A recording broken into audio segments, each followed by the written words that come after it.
Olá, meus amigos, vamos para mais uma videoaula do Strava, onde eu vou fazer algumas considerações finais, visando encerrar essa primeira parte das videoaulas que tratou sobre o uso do aplicativo no celular e com o intuito da gente poder entrar na segunda parte, onde a gente vai abordar todo o uso do Strava através do site, onde a gente tem relatórios mais completos, análises, sempre pensando no usuário que não faz o pagamento do Premium, tá, gente? Que usa o Strava de forma gratuita.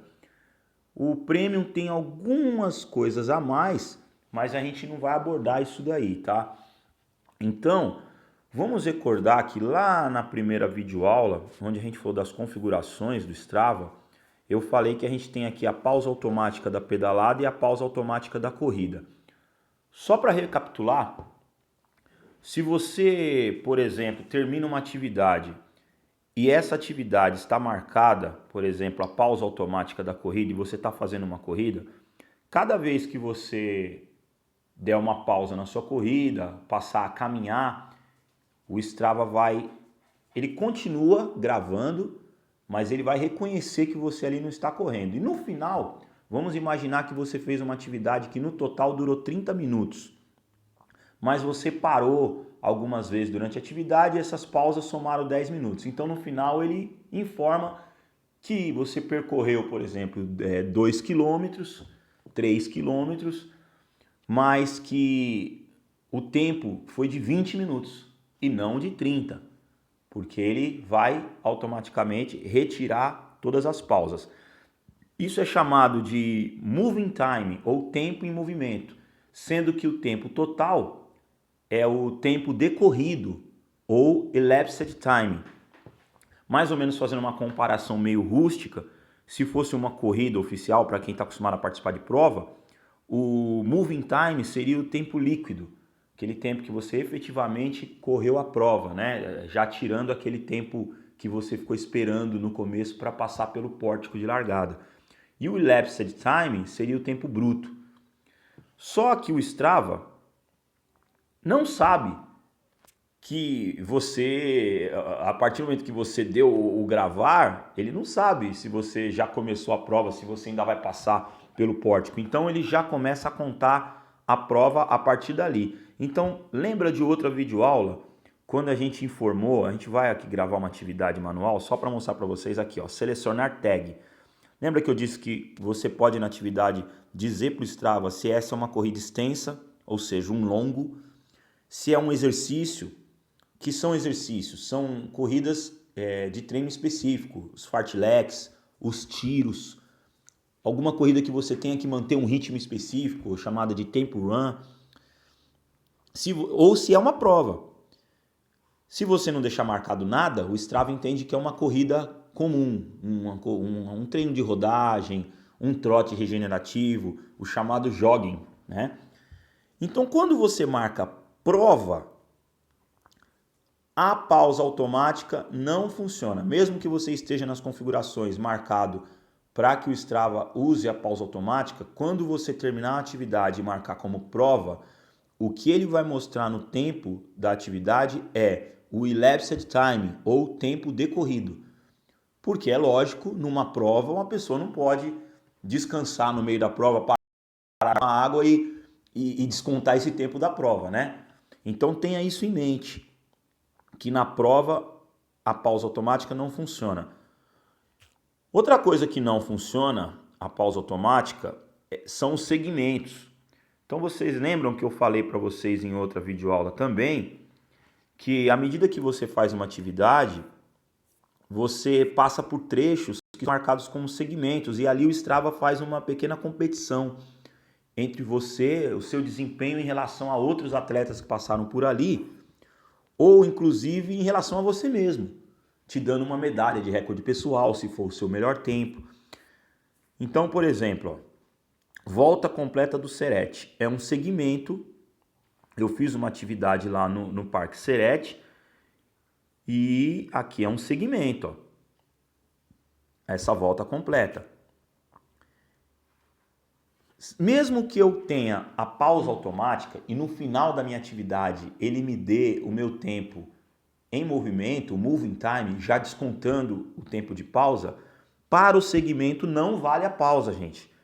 Para o segmento ele vai contar o tempo que eu demorei desde o momento que eu entrei no segmento até o momento que eu saí. Mesmo que eu fiz pausas dentro do segmento, ele vai contar o tempo total. Por quê? Porque é uma competição, é como uma prova. Então, naquele segmento, não vale a pausa automática, mesmo que para a atividade toda valha a pausa automática, tá? Espero que dê para entender aí. Eu acho que é um conceito bem simples, mas qualquer dúvida aí vocês podem perguntar. Falamos das tags.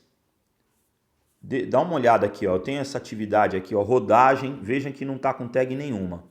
Aí eu tenho algumas pedaladas aqui, pronto. Eu fiz um treino aqui, fartlek, e tá com a tag exercício. Vocês vêem essa bandeirinha preta do lado esquerdo aqui, escrito exercício. Fui eu que marquei essa tag exercício. Descendo mais, a gente tem um treino que eu escrevi ao longo e tá com a tag corrida extensa. Outro exercício. E a gente vai descendo aí até que eu quero chegar aqui, ó, numa prova, né? Gente, essas tags não são só por caráter de você, como é que se diz? Não é nada gourmet apenas não, tá? Ele tem um sentido.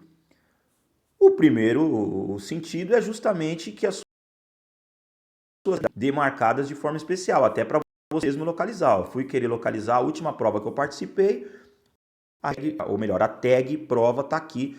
Se eu quiser encontrar a última também, passando só pelas minhas atividades, fica bem fácil de eu navegar até minha próxima prova, porque vai ser aquela bandeirinha vermelha, então eu vou navegando e vou chegar facilmente. É uma maneira também dos seus amigos te incentivarem. Então, quando eles virem que você marcou uma atividade como prova, eles vão ter uma atenção especial naquela sua atividade, vão ver o tempo que você fez, vão lá te dar kudos, vão te fazer comentários. Mas não apenas isso, gente. Vocês vão ver quando a gente entrar na parte do site que o Strava te dá relatórios bem interessantes sobre as suas atividades, o seu registro de treinamento semana a semana.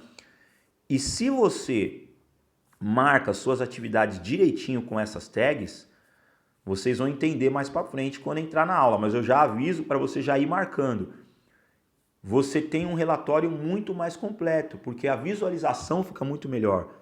O seu registro de atividades fica dividido entre os exercícios mais importantes, que são os fartleks, os tiros, os tempo runs, as simples rodagens, aquele treino que você faz sem muita pretensão de ritmo, e as provas, que são os mais importantes de todos. Ele mostra até num lugar especial, mas você precisa dizer para o Strava tudo isso, ok? Bom, eu acho que a respeito do uso do aplicativo no celular, aqui a gente tem a aba Clubes. Gente, clubes são grupos, como se fossem grupos lá do Facebook ou as velhas comunidades do Orkut, que são criadas dentro do Strava. Lembre-se que o Strava, além de um aplicativo de corrida e pedalada, é também uma rede social. Aqui no aplicativo do celular não dá para criar um clube, nem muito menos procurar um clube para entrar. Mas ele te mostra aqueles que você já está. Quando a gente chegar na parte de site, a gente vai aprender a procurar um clube, a ingressar nele, a verificar as estatísticas do clube e também como criar o nosso próprio clube. Pode ser a sua assessoria esportiva, você pode criar dentro do Strava para você acompanhar todos os seus alunos ali, os membros da assessoria através desse clube. Mas se você já entrou, aqui ó, você tem os clubes dos quais você faz parte. Você clicando num determinado clube, você tem as atividades, ele está atualizando, inclusive esse botão aqui em cima, tá gente, para atualizar. E você tem aí as atividades somente dos membros do clube. Diferente aqui, ó, desse feed de notícia aqui em cima, do seguindo, que você vê todo mundo que você segue. Aqui, só aqueles do clube, não necessariamente seguidos por você. A pessoa pode estar no clube, você não segue, mas aqui você vê a atividade dessas pessoas, tá? Então é outra coisa bacana que tem dentro do aplicativo, mas que depois através do site a gente tem a classificação semanal, quem correu mais quilômetros e tudo mais. Então acho que para efeito de aplicativo, esses a gente encerrou, a gente conseguiu abordar todos os aspectos do aplicativo Strava para celular. Vocês já devem ter notado que eu estou usando o sistema Android. Não usei o Strava no iPhone, mas eu acredito que não tenha praticamente diferenças. Se você usa um iPhone e usa o Strava no iPhone, notar alguma diferença especial, pode até fazer um comentário aí auxiliando a gente nas nossas videoaulas e outros usuários que utilizam o Strava também, ok? Por enquanto é isso. Pretendo não voltar no aplicativo para celular, as próximas videoaulas vão ser apenas no site, mas se a gente de repente vê que ficou alguma coisa para trás, pintar alguma dúvida e alguma coisa que a gente não abordou, a gente pode voltar novamente. Um grande abraço e boas corridas, boas pedaladas, boas atividades físicas a todos.